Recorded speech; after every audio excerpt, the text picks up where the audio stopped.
আমার মনে সেই সংকোচ সংকোচ আবার এসে হাজির হয়েছে আমার মনের মধ্যে।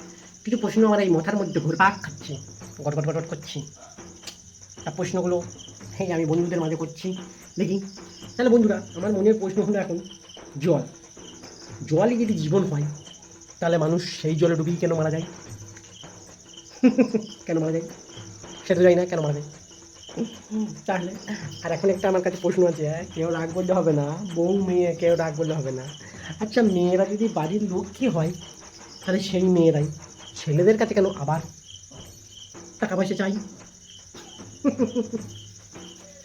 কেন চাইবে কেন?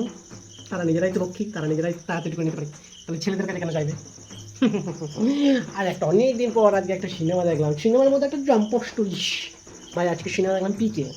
পিকের মধ্যে দেখলাম যজ্ঞ যজ্ঞ নামের মেয়েটা হচ্ছে হিন্দু, আর সারফরাজ সারফরাজ নামের ছেলেটা হচ্ছে মুসলিম, সরি মেয়ে বলে ফেললাম। সারফরাজ নামের ছেলেটা হচ্ছে মুসলিম।